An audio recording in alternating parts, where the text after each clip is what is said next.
Thank you all for having me. It's a pleasure. Can you hear me? Can. Wonderful. So maybe just let me start with a little bit about me. Uh, I originally come from Aleppo, Syria. You can see the citadel of Aleppo here. Um, and I'm now based in Berlin at this institute, which is also another magnificent building. And I moved here 1 year ago to start this new research center on humans and machines. Before that, I was a professor at the Massachusetts Institute of Technology, MIT, specifically at the Media Lab, which is well known in the tech world for spinning out lots of really interesting and fascinating ideas and technologies.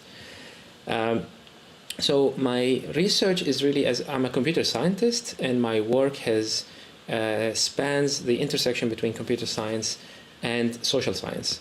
So probably my most well-known project has been the moral machine experiment, which investigates ethical dilemmas that an autonomous car might face.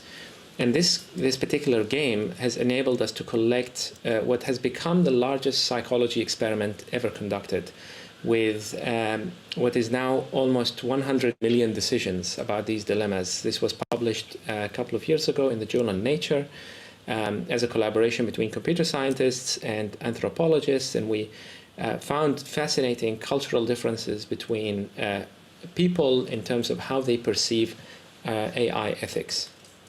But that's not the topic of my talk today. Today I want to talk a little bit about surveillance, and especially, in particular, the topic of an article, an opinion editorial that I wrote in the Boston Globe earlier this year with Bill Powers, who is a former Washington Post journalist and kind of a humanist who works in technology. And we recently ran an Aspen Institute conversation around it too. And the background to this is that we are experiencing the rise of what Shoshana Zuboff calls surveillance capitalism, which is the idea that we have a whole capitalist system built around the cultivation, or let's say the mining of our information, personal information as well as business information. And obviously we are emitting all of this data all the time through our movement with our phones in our pockets, but also our social interactions, our habits that are all captured by these devices. And Shoshana Zuboff has really brought this notion of surveillance capitalism to the forefront with her very popular book on the subject, basically identifying this phenomenon and warning about its potential pitfalls. But more than data, which is about loss of privacy, we have another problem, which is algorithmic decision-making using this data. So algorithms now use this data to give us recommendations about what music to listen to, what products to buy, what news to consume, which forms our political preferences and opinions.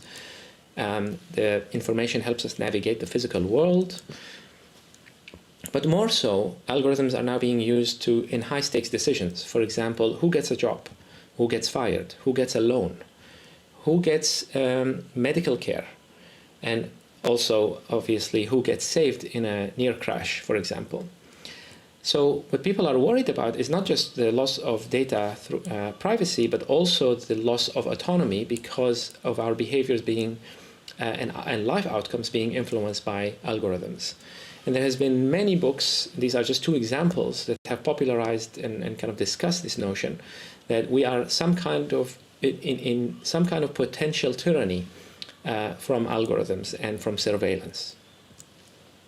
And there's probably, some of you are familiar with a few kind of iconic studies that have also made this very present in our minds. For example, the Facebook study from back in 2014 that proved that the way that the news feed in Facebook shares information can have an impact on our emotions. So in theory, Facebook can manipulate our emotions if they wish to. And then another study, way before Trump got elected, back in 2014, there was a study published in Nature which analyzed 60 million voters to identify the possibility that social media may be used to skew elections. And it's very simple. This is not even AI, right? This is some people got the message above, which is just information about voting, and other people got the social message, which showed them their friends that have voted already, or that have clicked the I voted button. And just this tiny nudge has resulted in, among the 60 million people, in 340,000 extra people who turned out to vote. So what this means is, if you selectively use this kind of nudge, let's say to make Republicans more likely to vote, you could affect voter turnout in the US, and therefore you could affect the elections at key states. So and we knew this a long time ago, before it became really a thing in the public discussion. And it's about to get a lot worse, actually, because as you know, now with COVID, more and more people, more and more functions are moving online. So old people are now, who are normally not tech savvy, are now using technology in order to stay connected and to be informed and to stay connected with their kids and grandkids. Young people who also now have to conduct most of their classes online, and this has been really a very rapid movement trend in the world. And in Wuhan, in China, 81% of K-12 students were already switched to online education as early as April. And I just want to share with you a couple of technologies that have been developed at the Media Lab a long time ago, and some of the things that have followed from that. These are sociometric badges developed by my former colleague, Alex Pentland. They measure, they have microphones and infrared sensors and Bluetooth sensors, and they're able to measure proximity and social dynamics in a physical meeting. And what they've done is you could use this information to project, for example, during a conversation. Here we have 4 people having a conversation, and if 2 of them, for example, the one with the Y letter and the B letter, have spoken too much, then this circle in the middle would move more towards them. So basically, you get some kind of real-time feedback about who's hogging the conversation, who's taking too much time. And that's actually, in that case, there was a positive outcome, which is people started giving each other time. But you could also imagine this being used to see if people are talking enough, and being somehow blamed if they didn't talk enough in a meeting. For example, in a Zoom meeting, that are, a lot of meetings are now taking place. But you combine this with video analytics, you could imagine things going further, and companies doing analytics on their employees, saying, are you smiling enough when you're talking with the customers, and so on. Here's another project from the Media Lab called Immersion, which analyzes long-term trends in email communication. Who is talking to who, what sort of cliques are forming in the organization. And again, you could get questions like, are you socializing enough? Which reminds us of Dave Eggers' novel, The Circle, and the movie that was based on it. So the reason I want to show this is to contrast it with the potential for all of these technologies, because we hear a lot about the risks and the loss of autonomy and the loss of privacy.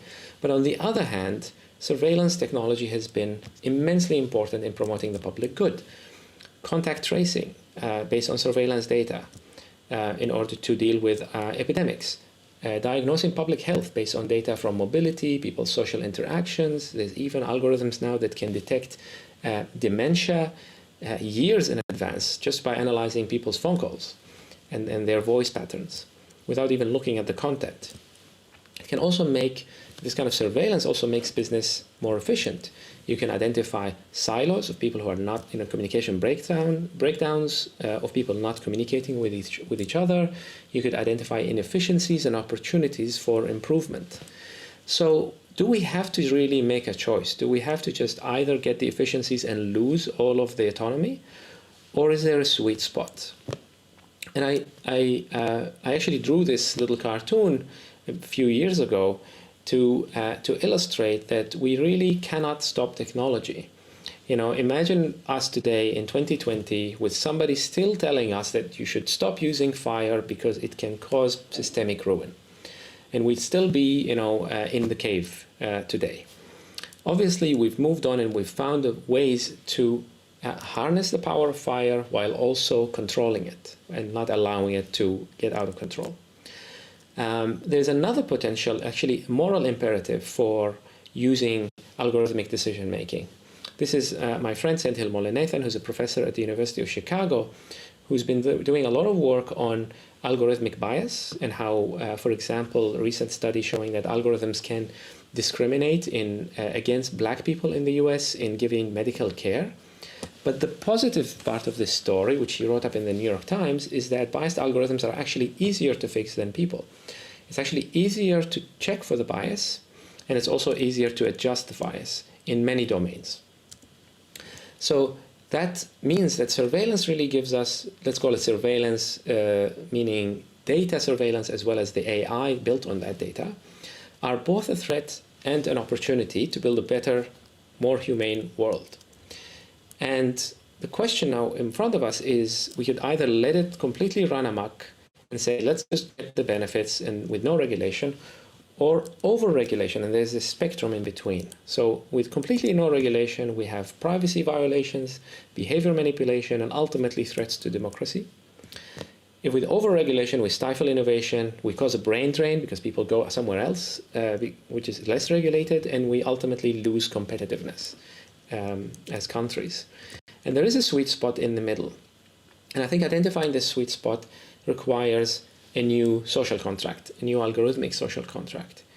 And if I may kind of suggest a place to start for this new algorithmic social contract, it's basically humans and society as a whole submitting some powers to algorithmic decision-making under certain conditions. So we could imagine, for example, building blocks for this kind of contract, such as individual citizens own their personal data and governments are somehow curators of this data, in the same way that the governments are curators of our identity with our passports, that they prove who we are, where we come from. Governments could have the right to use anonymized aggregate data to promote the public good, for example, public health.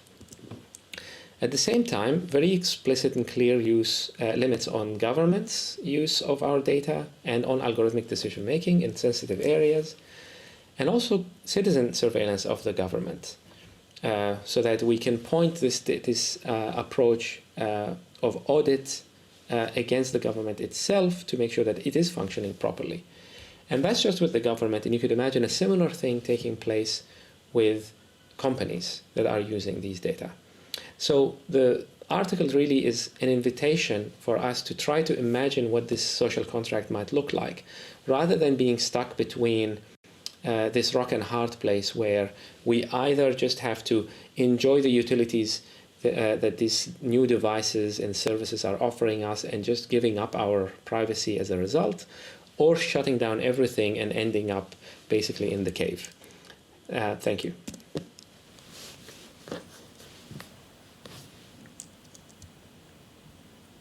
Thank you. Controlling the fire before we end in the cave. Thank you so much, Iyad Rahwan.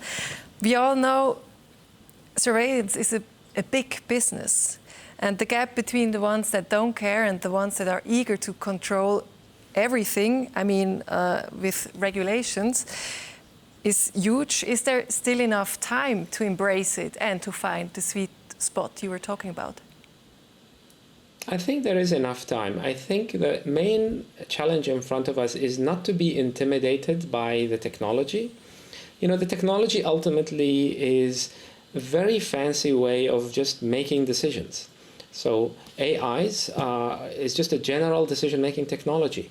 And it is very, if we abstract away from the technical details and how these things are implemented and just ask, what decisions can this algorithm do? What kinds of mistakes does it make? Develop some kind of audit practices so that we can subject those algorithms to kind of psychological tests, if you like. Are they being healthy psychologically? Are they behaving themselves? Then we could make a lot of progress very quickly. In the same way that we today, we don't understand the human brain, but we still are able to regulate human behavior We know what a criminal behavior is. We know what an acceptable behavior is. Or we think that we know it. How will we as humans find global regulations in times the countries that have a total different point of view, talking about surveillance, like China, if I might say, as long as these countries gain power? I think what's important is to recognize two things. One is national sovereignty. So every country, every culture, every society has the right to shape its own rules around the use of these technologies. And I think there will be more and more sovereign kind of power used in identifying and regulating these systems. I think the other thing is we need to experiment. We need to try out different models. GDPR was, as an example, was seen as a kind of very regressive and overly restrictive set of rules. But then people realized that it's actually a good idea, and a lot of other people started adopting it. So I think doing experimentation with different kinds of regulation and having this kind of regulatory market of ideas where new rules can be adopted by different countries and the combinations that work best will ultimately emerge. I think that would be a good starting point rather than trying to get one uniform global set of rules. I think that's too ambitious.